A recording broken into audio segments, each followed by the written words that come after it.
नमस्कार, आप देख रहे हैं सुरागी लाल न्यूज चैनल का उत्तराखंड बुलेटिन और मैं हूं आपके साथ उनसिला फातिमा। आए नजर डालते हैं आज की फटाफट खबरों पर। मैप में किसान मेला आयोजित किया गया। उत्तराखंड रेशम विभाग महिलाओं को बना रहा है आत्मनिर्भर। रामनगर में भी शुरू हुआ बिजली के स्मार्ट मीटरों का विरोध। जसपुर में हुआ ब्लॉक स्तरीय जनसंवाद।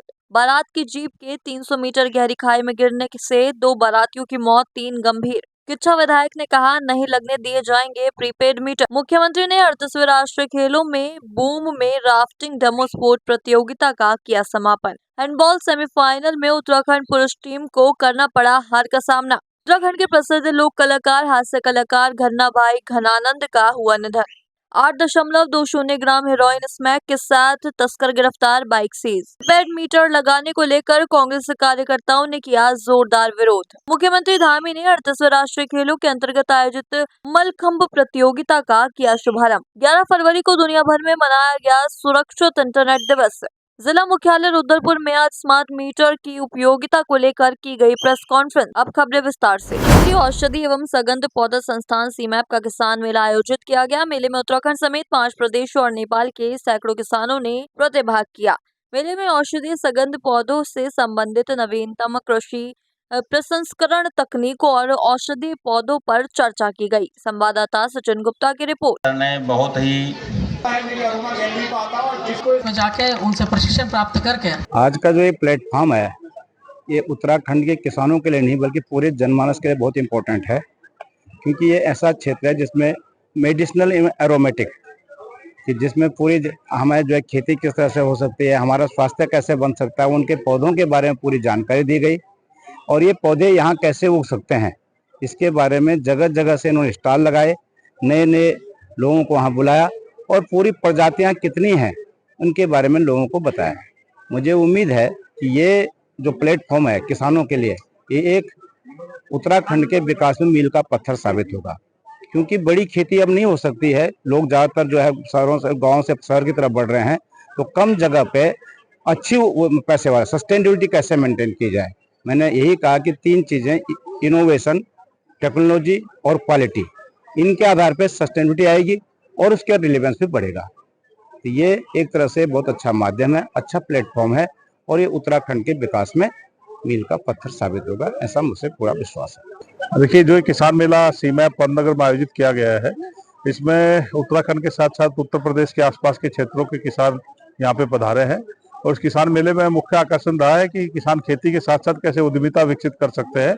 बहुत सारे ऐसे उद्योग के प्रतिनिधि भी आए हैं या एंटरप्रेन्योर्स आए हैं जो और मेडिसिनल एरोमेटिक प्लांट्स के ऊपर एंटरप्रेन्योरिंग काम कर रहे हैं, उत्पाद बना रहे हैं, उसको बाजार में बिक्री कर रहे हैं। तो उत्तराखंड के हिसाब से किसान मेला बहुत ही महत्वपूर्ण है कि उत्तराखंड की धरती पहले ही जड़ी बूटियों की धरती मानी जाती है। हर्बल स्टेट एक तरह से घोषित किया था कभी राज्य सरकार ने, तो उसमें किस प्रकार से ये औषधीय सघन पौधों की खेती आगे चल के उत्तराखंड के किसानों के लिए, जो खास करके हमारे मुख्य अतिथि जी ने आज बात की कि पलायन हो रहा है, उस पलायन को कैसे कम कर सकते हैं और जो किसान है वो किस तरीके से एंटरप्रेन्योरशिप उसमें विकसित कर सकते हैं, किस तरीके से उसको बढ़ा सकते हैं और किस तरीके से उत्तराखंड नई ऊंचाइयों को हर्बल में छू सकता है, उस सब पे यहाँ फोकस किया गया और सतत कृषि पे खासकर जोर दिया गया। सतत कृषि मतलब कि जो किसान यहाँ उत्तराखंड में खेती करें वो ज्यादा से ज्यादा जैविक खेती के तरीके को अपनाए और कम से कम ऐसे उत्पाद उसमें डाले जिससे नुकसान हो या केमिकल का कम से कम उपयोग हो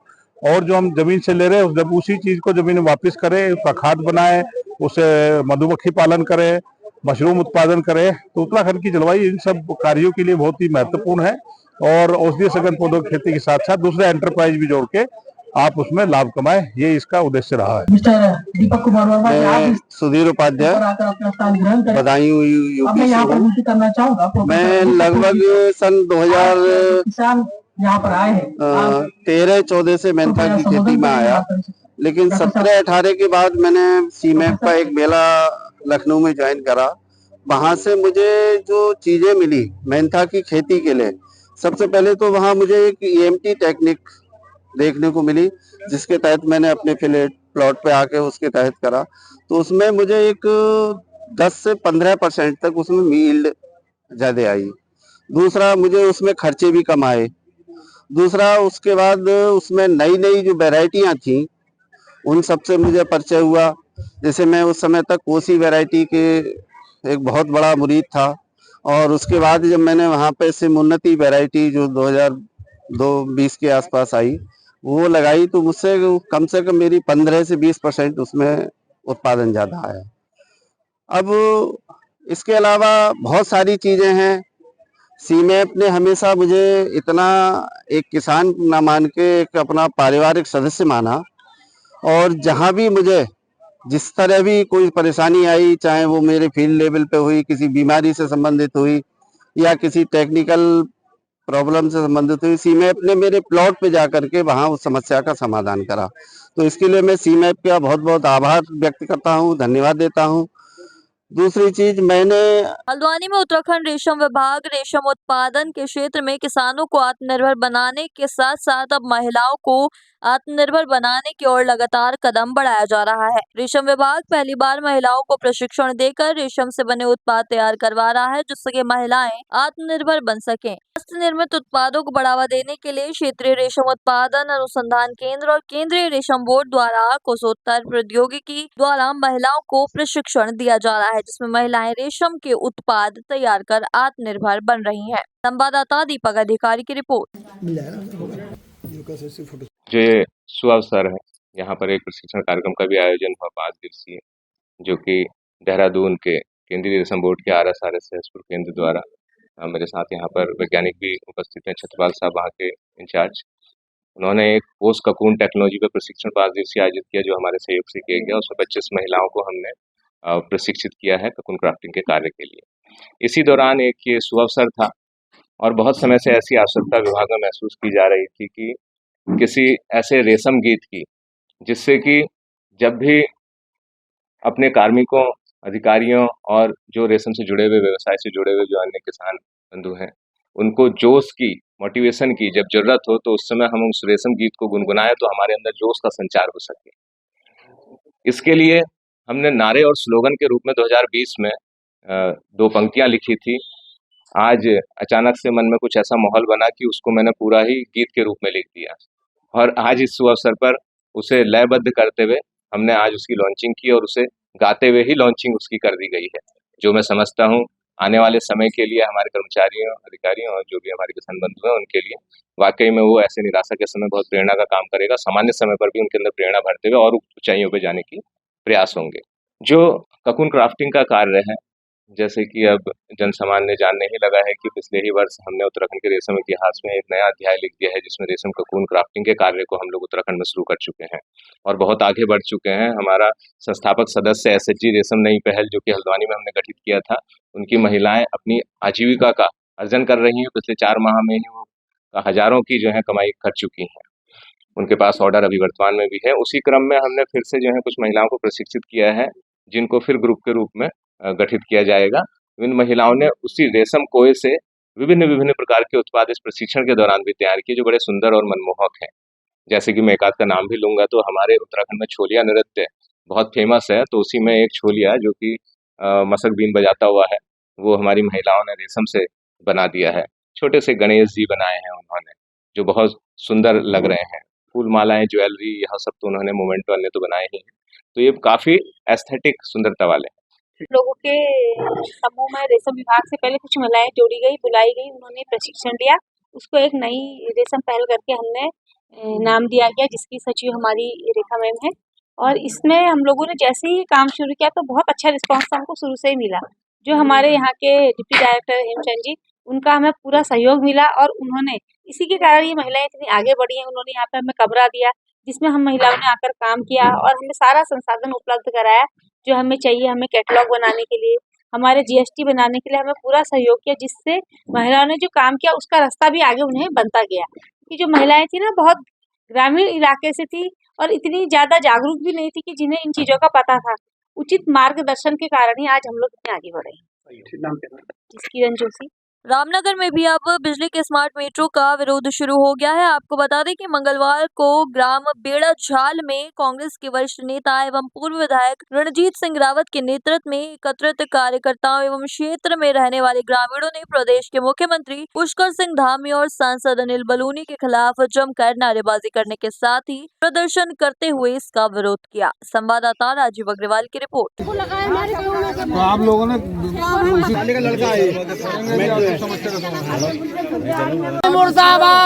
सरकार गरीब लोगों के जो मजदूर हैं और छोटे कृषक हैं, मध्यम वर्गीय भी नहीं है बल्कि निम्न वर्गीय कृषक हैं जिनके पास बीघों में ज़मीनें एकड़ों में भी नहीं है, उनके घरों में तक प्रीपेड मीटर लगा रही है, जो एक तरह से सरासर लूट है। एक तरफ सरकार बड़े उद्योगपतियों का, मोदी सरकार अभी तक 17 लाख करोड़ रुपया माफ़ कर चुकी है। अभी पिछले महीने ही अनिल अंबानी का जो 29,000 करोड़ का लोन था वो 450 करोड़ में सेटल किया गया है। और दूसरी तरफ जो छोटे लोग हैं उनसे जो है इस तरह से अवैध वसूलियाँ की जा रही हैं। मजदूर हमेशा पैसा कहाँ से रहेगा उसके पास, महीने में उसको दिहाड़ी मिलती है, किसान को 6-6 महीने में उसके पास किसान के पास पैसा आता है। ये प्रीपेड मीटर में जैसे ही उसकी वैल्यू ख़त्म होगी, मीटर जो है आगे सप्लाई देना बंद कर देगा, बिजली कट जाएगी, तो क्या गरीब आदमी अंधेरे में ही रहेगा? वो कहाँ से रिचार्ज करेगा उसको? ये तो उन्होंने मोबाइल की तरह कर दिया है। और ऊपर से 25 सुनने में ये आ रहा है कि मीटर की कीमत भी है 25,000 रुपये, जो अभी नहीं बताई जा रही है, बाद में बिल के साथ किस्तों में जोड़ करके मैं ब्याज के आएगी। हम इस अन्याय का घोर विरोध करते हैं। एक तरफ सरकार जो है मुफ्त की रेवड़ियाँ बांट रही है, दिल्ली में सिलेंडर 500 का महिलाओं को 2,500 रुपये देने की बात कर रहे हैं, वहीं उत्तराखंड में जो है दोनों हाथों से लोगों को लूटा जा रहा है। हमको जो है न तो किसानों के ऋण माफ़ हो रहे हैं, ना जो है यहाँ रोजगार मिल रहा है, ना महंगाई कम हो रही है, ऊपर से इस तरह के तुगलकी फरमान जो है जारी किए जा रहे हैं। हम सरकार से कहना चाह रहे हैं कि वो इसको बंद करे और जो पूर्व व्यवस्था है उसी को लागू रहने दे, अन्यथा जहाँ भी वो मीटर लगाएंगे हम उसका पुरजोर विरोध करेंगे, या तो वो हमें जेलों में डाले या ये मीटर लगाना बंद करे। मैं गंगा जोशी और मेरा नामक मीटर लची हूँ, लेकिन हमारे तो 17-18 रुपये मीटर रीडिंग है 2-3 दिन में, और हमारे खाली 6 जलनी। हम तो बहुत गरीब से, बिल्कुल नीचे वाले गरीब थे हम, अंत्योदय कार्ड है हमारे से, लेकिन हम ये तो बिल कतना भर सकूल बताओ? 25,000 रुपये लेकिन उनको विंटर तुम्हारे जरूर लागल तब तुम्हें लेट काट दो, तो हम उनको भैया लगाओ, हम हाथ जोड़वे लगवा दी, फिर हम कदवा लगवासी, फिर बाद में उनको तुम 5,000 मीटर लगातार भरण पड़ा तुमको। जसपुर क्षेत्र में सामुदायिक स्वास्थ्य केंद्र के कम्युनिटी एक्शन फॉर हेल्थ की तरफ से ब्लॉक स्तरीय जनसंवाद कार्यक्रम किया गया, जिसमें क्षेत्र के ग्राम प्रधान, खंड विकास अधिकारी समेत अन्य विभाग भी मौजूद रहे और लोगों ने बढ़ चढ़ कर हिस्सा लिया। साथ ही कार्यक्रम में सरकार की जन कल्याणकारी योजनाओं को जन जन तक पहुंचाने पर जोर दिया गया, ताकि जनता को सरकार की योजनाओं का लाभ मिल सके। संवाददाता दीपक चौहान की रिपोर्ट। सामुदायिक स्वास्थ्य केंद्र जसपुर में एक ब्लॉक लेवल का जनसंवाद कार्यक्रम आयोजित किया गया है। उसमें क्षेत्र के जितने भी जनप्रतिनिधि हैं, प्रधान हैं और कार्यकर्ता हैं और लोग हैं, उन सबको बुलाया गया था। हमारे बीडीओ साहब आए थे, सीडीपीओ मैडम आई थी। सबको उसका मकसद ये था कि जितनी भी सरकार की योजनाएं हैं वो जन जन तक कैसे पहुँचे। तो सबने अपने अपने प्रोग्राम के बारे में बताया है, जिससे कि ज़्यादा से ज़्यादा लोग उस चीज़ों का जो योजनाएं चल रही हैं फ़ायदा उठा सकें। जी हाँ, ये कोशिश है और ये आगे भी जारी रहेंगे, क्योंकि योजनाएं चलती तो रहती हैं लेकिन लोगों को पता नहीं होता, तो उसमें वो फ़ायदा नहीं हो पाता योजनाओं का। तो इसलिए ये सरकार ने इस तरह की जो जनसंवाद योजनाएं हैं ये भी एक चाल है। सोमवार को टनकपुर के उचौली गोठ से एक बारात लोहाघाट ब्लॉक के सीमांत सेलपेड़ू गांव के डांगा तोक जा रही थी। लोहाघाट ब्लॉक के कमदेवल सड़क पर अचानक बारात का वाहन लगभग 300 मीटर गहरी खाई में जा गिरा। दुर्घटना में 2 बारातियों की मौके पर ही मौत हो गई तथा चालक सहित 3 लोग गंभीर रूप से घायल हो गए। सूचना पर पुलिस, फायर टीम व ग्रामीण मौके पर पहुंचे तथा घायलों व मृतकों के शवों को गहरी खाई से निकालकर 108 के जरिए लोहाघाट उप जिला चिकित्सालय पहुंचाया गया। संवाददाता लक्ष्मण बिष्ट की रिपोर्ट। अभी 108 से हमारे पास 3 घायल आए हैं, जिनमें से एक की हालत थोड़ा गंभीर है, उनका एक्सरे हो रहा है। बाकी दोनों की जो ड्रेसिंग वगैरह स्टिचेस वगैरह करा दिया गया है और 2 ब्लड डेड आए हैं। अभी एक्सरे के बाद ही बता पाएंगे, एक्सरे होने के आज पंचेश्वर क्षेत्र में है, जिसमें टोटल 5 लोग थे। 5 लोग बताए जा रहे हैं, जिनमें 2 की मृत्यु हो गई है और 3 गंभीर रूप से घायल हैं, जिनका जो है लोहागढ़ हॉस्पिटल में इलाज चल रहा है। पुलिस तो मौके पर त्वरित पहुंची है और जो लोकल व्यक्ति थे उनके सहयोग से और फायर के सहयोग से जो है क्या कहते हैं तुरंत एकदम निकाल कर और हॉस्पिटल पहुंचवाया गया 108 के माध्यम से। किच्छा विधानसभा में स्मार्ट प्रीपेड मीटर को लेकर किच्छा विधायक तिलक राज बहर द्वारा की गई घोषणा के बाद आज शंकर फार्म में स्मार्ट प्रीपेड मीटर लगाने पहुंची टीम को विधायक के गुस्से का सामना करना पड़ा। ग्रामीणों की सूचना पर मौके पर पहुंचे विधायक तिलक राज बहर ने प्रीपेड स्मार्ट मीटर लगा रही टीम को आड़े हाथों लेते हुए वापस जाने पर मजबूर कर दिया। विधायक तिलक राज बहर ने स्पष्ट कहा कि आम जनता को स्मार्ट प्रीपेड मीटर के नाम पर अपनी विधानसभा में किसी भी कीमत पर पीड़ित नहीं होने देंगे। संवाददाता राजू सहगल की रिपोर्ट। गरीबों का खून चूसने वाला है। मैंने रुद्रपुर चुनाव में भी कहा था, मैं यहाँ भी कह रहा हूँ, मैंने पहले कहा मैं अपनी विधानसभा में रहूँगा। कोई अपनी मर्जी से लगवाता है, अपना नुकसान कराना चाहता है, अपना बर्बादी कराना चाहता है तो वो लगवाए। गरीब नहीं लगवाना चाहते। अभी मेरे से भंगा में शंकर फार्म में मीटर लगाने के लिए पहुँचे थे 5 गाड़ियों के साथ। 10 पेटियाँ थी उनके पास, 10 पेटी लेकर गए हुए थे। एक पेटी में 6 आते हैं, 60 लेकर गए हुए थे। 60 या कितने आते हैं मैंने तो अभी देखी पेटी, और घूम रहे थे अंदर।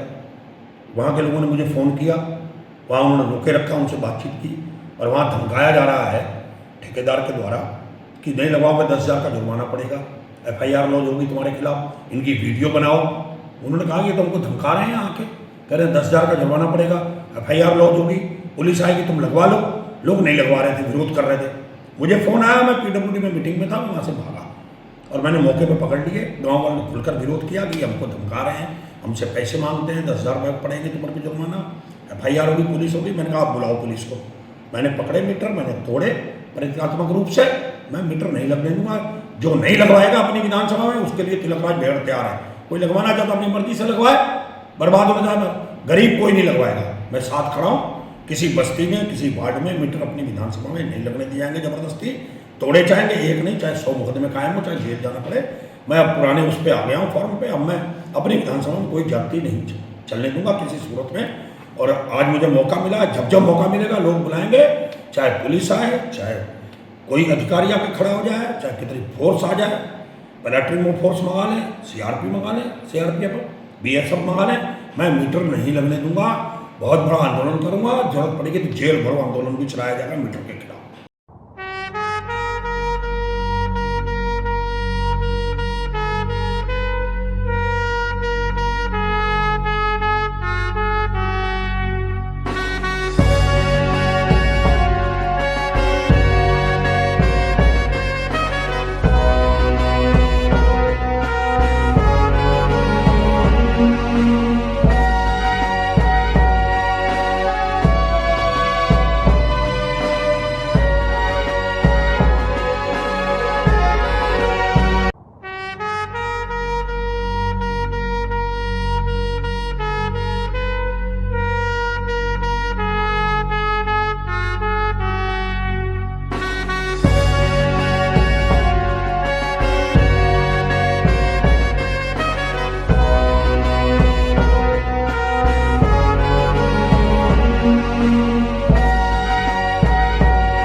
अड़तीसवीं राष्ट्रीय खेलों के अंतर्गत चंपावत जिले की शारदा नदी में राफ्टिंग डेमो प्रतियोगिता का आयोजन संपन्न हुआ। समापन समारोह पर बतौर मुख्य अतिथि प्रदेश के मुख्यमंत्री पुष्कर सिंह धामी एवं उनकी धर्मपत्नी गीता धामी ने रात्रि में आयोजित राफ्टिंग प्रतियोगिता का आनंद उठाया तथा विश्व रिकॉर्ड के साक्षी बने। मुख्यमंत्री धामी ने समापन समारोह में विभिन्न प्रदेशों से आए विजेता प्रतिभागियों को मेडल प्रदान कर सम्मानित भी किया। संवाददाता लक्ष्मण विश की रिपोर्ट।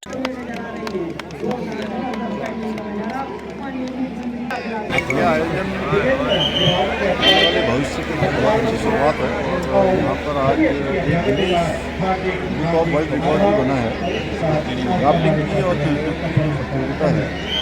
वो रात में संपन्न हुई है और आने वाले समय में ये टनकपुर का, ये दूर का, एक क्षेत्र रामपुर के क्षेत्र में एक बड़े डेस्टिनेशन के रूप में स्थापित होगा और आज ये पूरे देश के सामने, दुनिया के सामने आ गया है और इसके विकसित होने से इस क्षेत्र में अनेक प्रकार की संभावनाएं आने वाले समय में होंगे।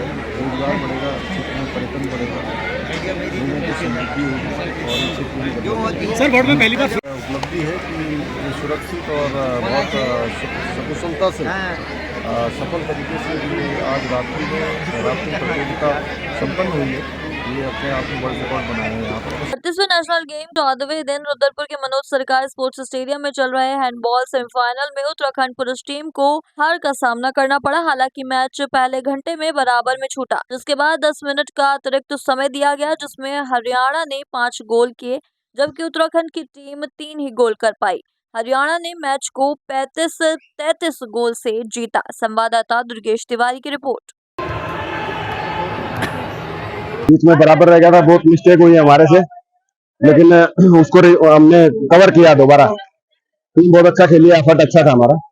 सर्विसेज जो डिफेंस की टीम है और अपनी भी टीम बहुत अच्छी है। आज थोड़ा मिस्टेक ज्यादा हुआ रहा हमारा से, लेकिन कल के मैच में डबल जोश में रहेंगे। हर मैच जीते हैं और ये मैच तो बिल्कुल हार्ट बीट बंद करने वाला मैच था, क्योंकि एक्स्ट्रा टाइम में गया ये मैच और एक्स्ट्रा टाइम में जाते हुए भी बहुत जबरदस्त रेफरशिप हुई, क्योंकि प्रेशर बहुत होता है रेफरशिप। लेकिन हम जो इसके बधाई के पात्र हमारे जो रेफरी है और बच्चों ने तो कमाल कर दिया, आप देख ही रहे थे सारा। उत्तराखंड के प्रसिद्ध लोक कलाकार, हास्य कलाकार घन्ना भाई घनानंद अब हमारे बीच नहीं रहे। उत्तराखंड रंगमंच के मंजे हुए कलाकार थे घन्ना भाई। घनानंद का जन्म 1953 में पौड़ी के गगोड़ गांव में हुआ। उनकी शिक्षा कैंट बोर्ड लैंसडाउन जिला पौड़ी गढ़वाल से हुई। लंबी बीमारी के बाद देहरादून के एक निजी अस्पताल में उन्होंने अपनी अंतिम सांसें ली। संवाददाता सुनील राज की रिपोर्ट। एसपी चंपावत अजय गणपति के निर्देश पर जनपद चंपावत में मादक पदार्थों की तस्करी करने वाले नशा तस्करों के खिलाफ पुलिस की ताबड़तोड़ कार्रवाई जारी है। एसपी के निर्देश पर जनपद चंपावत के थाना लोहाघाट पुलिस द्वारा चेकिंग अभियान के दौरान लोहाघाट अबलाई क्षेत्र में अभियुक्त सुमित कुमार को 8.20 ग्राम हेरोइन परिवहन करने पर गिरफ्तार किया गया तथा घटना में प्रयुक्त वाहन मोटरसाइकिल को सीज किया गया। संवाददाता लक्ष्मण बिष्ट की रिपोर्ट।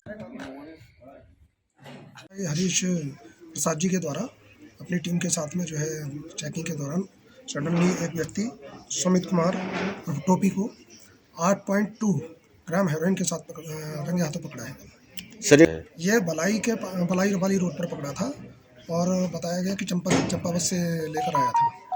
तो सर इसमें कंटिन्यू लगातार हम लोग जो है जो नशा बेचने वाले हैं, जो स्मैक वाले हैं, उन लोगों को चिन्हित कर रखा है और समय समय पर उनके विरुद्ध कार्रवाई लगातार की जाएगी। खबर जनपद उधम सिंह नगर की खटीमा से है, जहां खटीमा में लग रहे प्रीपेड मीटर को लेकर कांग्रेस कार्यकर्ताओं ने पुरजोर विरोध जताते हुए बिजली घर का घेराव किया। वहीं खटीमा क्षेत्र में विद्युत विभाग द्वारा प्रीपेड मीटरों की व्यवस्था लागू की जा रही है, जिस पर कांग्रेस पार्टी के कार्यकर्ता एवं क्षेत्रीय नागरिक पूर्ण रूप से अस्वीकार करते हुए विरोध जता रहे हैं। संवाददाता ईश्वर सिंह की रिपोर्ट।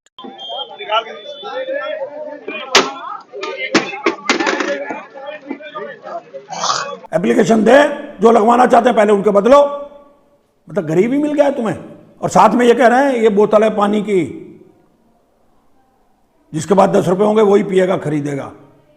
अब बताइए, अधिकारी बोलेंगे, शर्म आनी चाहिए विभाग के अधिकारियों। पैसे हैं तो बिजली जलाओगे, नहीं तो वरना नहीं। ये दिखाऊंगा, मुख्यमंत्री से पूछूंगा सवाल विधानसभा में सरकार से, क्या अब अधिकारी ये डरानेंगे कि पैसे हो तो बिजली कनेक्शन लो, नहीं तो मत लो। कर्जे में है सरकार, जवाब देना। बिजली के विभाग अधिकारी क्यों जवाब देते? बिजली चोरी क्यों नहीं रोकी आज तक आप लोगों ने? आपके अधिकारी पैसे वसूल रहे हैं। शेखर जी एमडी साहब, मैं एमडी से पूछना चाहता हूं, यादव जी से, तुम तो वसूली अभियान के माहिर हो, नंबर 1।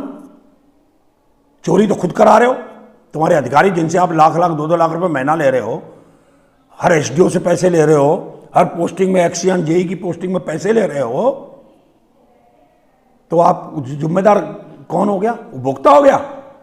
भ्रष्टाचार तुमने फैला रखा है। मैं विधानसभा पूछूंगा, लगा रहा हूं 310 में 19 तारीख को, कि भ्रष्टाचार तुम फैला रहे हो और कह रहे हो कि ये लगेंगे मीटर। चोरी हो रही इसलिए लगा रहे हैं। कभी कहते हो उनके ऊपर बकाया है, कैसे वसूला जाएगा, स्मार्ट मीटर लग जाएगा तो कोई नहीं वसूले। अभी तक तो तुम कह रहे थे चुनाव में रुद्रपुर के कि नहीं लगेंगे, अब आज कह रहे हो कि वो तो लगने ही लगने हैं। असली चेहरा सामने आ गया ना चुनाव निकलता ही। ऐसे किच्चा का चुनाव आएगा फिर यही बोलेंगे नहीं लगेंगे, अब तो लग ही रहे हैं। तो ये धोखा देते हैं, ये सरकारी धोखेबाज है। तो इससे लड़ाई लड़नी पड़ेगी, लड़ेंगे, पूरा प्रदेश लड़ेगा। देखो आज रामनगर में हो रहा है, धीरे धीरे लोग जागरूक होंगे, सरकार के खिलाफ सड़कों पे लोग उतरेंगे। यहाँ नहीं, महाराष्ट्र में भी हो रहा है और भी कई स्टेटों में हो रहा है। तो ये लड़ाई लड़ी जाएगी। मुख्यमंत्री पुष्कर सिंह धामी ने अपने तय कार्यक्रम के अंतर्गत मंगलवार के दिन उनके गृह क्षेत्र खटीमा के अंतर्गत आने वाले चकरपुर क्षेत्र में नवनिर्मित स्टेडियम में 38वें राष्ट्रीय खेलों के अंतर्गत आयोजित मलखम्ब प्रतियोगिता में अपनी उपस्थिति दर्ज कराई और पूरे विधि विधान से पूजा पाठ कर एवं दीप प्रज्वलित कर प्रतियोगिता का शुभारंभ किया। संवाददाता ईश्वर सिंह की रिपोर्ट। प्रतियोगिता का शुभारंभ हुआ है। मलखम्ब हमारा बहुत ही प्राचीन खेल है और इस बार राष्ट्रीय खेलों में इसको सम्मिलित किया गया। तो सीमांत क्षेत्र के लिए भी एक बड़ा अवसर है कि अब यहाँ राष्ट्रीय खेलों का आयोजन होने से ये क्षेत्र भी हमारा खेलों के क्षेत्र में भी एक बड़ी संभावनाएं पूरे राज्य के अंदर हमारे खिलाड़ियों की हैं मलखम्ब के इस पर भी। और सामान्य पैदा होने वाले बच्चे भी मलखम्ब में बहुत अच्छा प्रदर्शन करते हैं। मैं अनेक कार्यक्रमों में जाता हूँ। इस आयोजन के बाद निश्चित रूप से उनको और प्रोत्साहन मिलेगा, आगे बढ़ने का अवसर मिलेगा। यहाँ पर खेलों में भी बहुत अच्छा प्रदर्शन इस बार हमारे राज्य का हो रहा है। जहाँ हम पहले 25वें स्थान पर होते थे, अब हम 7वें स्थान पर 6ठे स्थान पर आने का हमारा पूरा मतलब हम उसमें स्थापित ही हो गए। मतलब खेल भूमि के रूप में भी हम स्थापित हो रहे हैं। यहाँ पर सारा सेटअप बना हुआ है पहले से।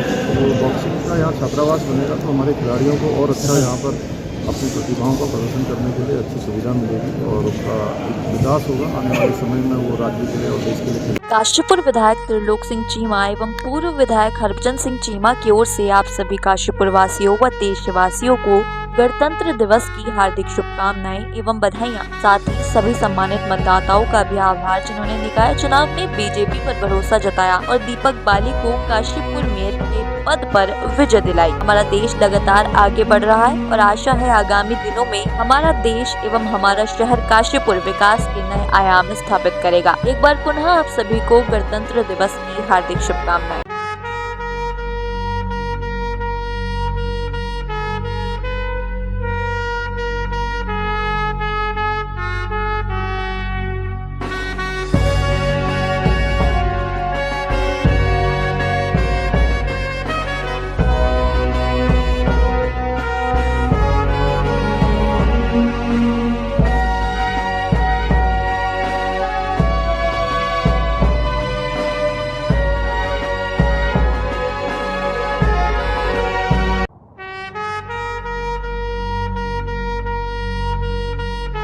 नमस्कार, मैं पुष्कर सिंह बिष्ट, पार्षद नगर निगम काशीपुर, वार्ड नंबर 17। मैं काशीपुर के समस्त देवतुल्य जनता को गणतंत्र दिवस की हार्दिक बधाई शुभकामनाएं देता हूं और साथ ही अभी मैं नव निर्वाचित वार्ड नंबर 17 का पार्षद बना हूं। मैं वार्ड नंबर 17 की समस्त देवतुल्य जनता को बधाई और शुभकामनाएं देता हूं कि जिस तरीके से आपने मेरे पे आशा और विश्वास जताया है, मैं आने वाली विगत 5 वर्षों में आपकी उम्मीदों पर खरा उतरूंगा और ये 5 वर्ष में विकास कार्य के रूप में मैं करूंगा। बहुत बहुत धन्यवाद। फरवरी को दुनिया भर में सुरक्षित इंटरनेट दिवस मनाया जा रहा है। इसी को लेकर आज कलेक्ट्रेट सभागार में एक बैठक का आयोजन हुआ, जिसमें मुख्य विकास अधिकारी मनीष कुमार ने सभी इंटरनेट से होने वाली अच्छाइयां और बुराइयों को लेकर सभी विद्यार्थियों को जागरूक किया। संवाददाता दुर्गेश तिवारी की रिपोर्ट। माध्यम से एक जन जागरूकता कार्य हमारे लिए एसओपी रहती है, तो तब से आप कैसे। जैसा आप सभी को पता है कि सुरक्षित इंटरनेट दिवस के रूप में हम लोग आज के दिवस को मना रहे हैं। इसमें भारत सरकार, राज्य सरकार और माननीय जिलाधिकारी महोदय का ये बड़ा ही निर्देश रहता है इसमें, और काफ़ी गंभीरता से इस विषय को लिया जाता है कि कोई भी व्यक्ति जो है जो कि इंटरनेट की सेवाओं का लाभ ले रहा है, वो कभी भी उसके साथ ऐसी दुर्घटना ना हो कि वो किसी फिशिंग का या ऐसे किसी दुर्घटनाओं का शिकार हो जहां उसको किसी प्रकार के व्यक्ति या उसकी प्राइवेसी पे कोई आँच आए। तो उसी के क्रम में ये जो आज जो हम लोगों ने वर्कशॉप की है, इसमें सभी विद्यालयों को, अपने जनपद के अधिकारियों को, ब्लॉक के अधिकारियों को, तहसील के अधिकारियों को, सभी को जोड़ करके इंटरनेट को कैसे सुरक्षित तरीके से उसका इस्तेमाल करें, उसकी क्या पेचीदियाँ होती हैं, क्या उसमें जो चीज़ें हैं देखने वाली, वो हमें उसको सुरक्षित उपयोग किस प्रकार से करें, उन सभी विषयों पर आज जो एक्सपर्ट हैं, एनआईसी के एक्सपर्ट आए हुए हैं, उनके माध्यम से यहाँ पे गोष्ठी की जा रही है। और इससे अंत में लाभ यही है कि हम लोग जितने भी आपने देखा होगा बच्चे भी आए हुए हैं, जितने भी लोग हैं आज की डेट में लगभग सभी लोग इंटरनेट का इस्तेमाल कर रहे हैं। तो इसमें जानकारी ही बचाव के उद्देश्य पे हम लोग इस पर कार्य कर रहे हैं और इसको यही जो उद्देश्य है ये सभी लोग को बताया जा रहा है और उसकी जो बारीकियां हैं वो भी समझाई जा रही हैं ताकि हम सभी लोग इंटरनेट का सुरक्षित इस्तेमाल करें और कोई भी किसी प्रकार से किसी को ऐसी तकलीफ़ ना हो। और साथ ही अगर कोई कहीं दुर्घटना होती है तो उस समय किस व्यक्ति से या किस अधिकारी से उनके लिए कहाँ पर पहुंच करके अपनी समस्या को रखना है, उन सभी विषयों पर जो है यहाँ पे बात आज जो है बताई जा रही है। तो एक बहुत ही अच्छा एक्सरसाइज जो है आज जनपद में किया जा रहा है। देखिए जैसा आप सभी लोगों को पता है, फाइनेंशियल फ्रॉड्स के लिए एक तो जो भारत सरकार है, अभी आप लोगों ने रिंगटोन्स वगैरह सुने हैं, उसमें भी बताया जा रहा है फाइनेंशियल फ्रॉड्स क्या हो रही हैं, क्या दिक्कतें आ रही हैं, स्पैमिंग क्या होती है, फ़िशिंग क्या होती है, उसके संबंध में भी इस जो हम लोगों ने गोष्ठी की है उसमें भी बता रहे हैं। इसके अलावा हमारे जितने भी विभाग हैं उनको भी इसमें निर्देश है कि वो लोग भी अपने स्तर से सभी को इसके विषय में जो है वो जागरूक करेंगे। आज हम लोग की जो हम लोग महीने में DLRC की बैठक करते हैं, ब्लॉक लेवल कमेटी की बैठक करते हैं, उन सभी जगहों पे इस बात को लगातार सरकार के माध्यम से जोर दिया जा रहा है कि कोई भी व्यक्ति फ़िशिंग का शिकार या फाइनेंशियल फ्रॉड का शिकार ना बने। उसके लिए क्या क्या उपाय जो हैं वो, और इंटरनेट बैंकिंग या ATM कार्ड, इन सभी को कैसे इस्तेमाल करें, किस प्रकार से इसका उपयोग करें और किस प्रकार से सुरक्षित उपयोग करें, इस पर व्यापक प्रचार प्रसार के माध्यम से बल दिया जा रहा है। इसमें हमारा सूचना और प्रसार जो विभाग है वो भी लगा हुआ है और जनपद स्तर से भी सभी फोरम्स में इस बात को हम लोग उठा रहे हैं। ये जो है उसी की एक कड़ी है। आज की जो बैठक हम लोग विश्व इंटरनेट दिवस की जो हम लोग आज बैठक कर रहे हैं वो भी उसकी कड़ी है। तो ये व्यापक प्रचार प्रसार, जन जागरूकता और सभी के सहयोग से इसको हम लोग आगे ले जा सकते हैं। तो आप लोग के माध्यम से भी अपील है कि आपके जो लोग आपके माध्यम से मुझे देख रहे हैं वो इसके उस पर जो विश्व साक्षर ये इंटरनेट दिवस है उस पर ये प्रण लें, इस पर जागरूक हों। और अगर कहीं किसी को दिक्कत है तो हमने फोरम्स भी जो है, हमारे यहाँ फोरम्स उपलब्ध है, साइबर थाने हैं, उन सभी पे आप लोग अपनी शिकायत कर सकते हैं। RBI ने भी इसमें व्यापक दिशा निर्देश जारी किए हैं तो उनका भी सहयोग लिया जा सकता है। तो प्लेटफॉर्म्स सारे हैं, सूचनाओं का प्रचार प्रसार है जिसको हमें और ज़्यादा व्यापक बनाना है। बैंकों के माध्यम से भी हम लोग कोशिश कर रहे हैं और जो हमारे विभाग हैं उनके माध्यम से भी कोशिश कर रहे हैं। और सभी सुरक्षित रहें और सुरक्षित रूप से अपने हार्ड अर्न मनी जो उन्होंने मेहनत से अपना पैसा कमाया है उसको बचा करके रखें, वो भी एक इसका इम्पोर्टेंट महत्वपूर्ण घटक है। चाहे तो एक साथ होनी चाहिए, सब लोग एक साथ बैठना ही नहीं चाहते। पापा ट्राई दिस। लो सब लपक ली।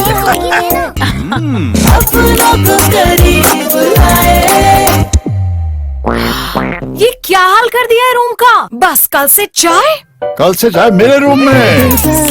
देवरपन नमकीन। जिला मुख्यालय रुद्रपुर में आज स्मार्ट प्रीपेड मीटर की उपयोगिता और इससे उपभोक्ताओं को मिलने वाले लाभों को लेकर अधीक्षण अभियंता शेखर चंद्र त्रिपाठी ने एक प्रेस कॉन्फ्रेंस की। इस दौरान उन्होंने स्मार्ट मीटर की विशेषताओं और उपभोक्ताओं को होने वाली सुविधाओं के बारे में विस्तार से जानकारी दी। अधीक्षण अभियंता ने बताया कि स्मार्ट मीटर से उपभोक्ताओं को सबसे बड़ा लाभ सटीक बिलिंग का मिलेगा। संवाददाता दुर्गेश तिवारी की रिपोर्ट।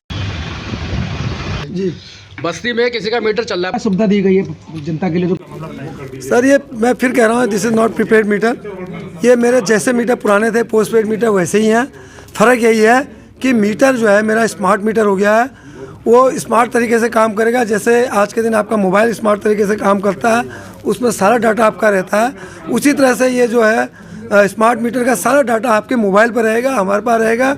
उससे आपकी कोई भी प्रॉब्लम्स होगी वो हमें कन्वे हो जाएगी और हम आप तक पहुंच जाएंगे। आपकी कहीं वोल्टेज की प्रॉब्लम है, कहीं बिजली जाने की प्रॉब्लम है, मीटर ख़राब होने की प्रॉब्लम है, बिजली बिल जमा करने की प्रॉब्लम है, बिजली का बिल प्राप्त करने की प्रॉब्लम है, वो सब आपको घर बैठे बैठे मिल जाएगी। आपको बिजली का बिल जमा करने कहीं लाइन में नहीं लगना पड़ेगा, कोई आपके घर पर नहीं आएगा रीडिंग लेने के लिए।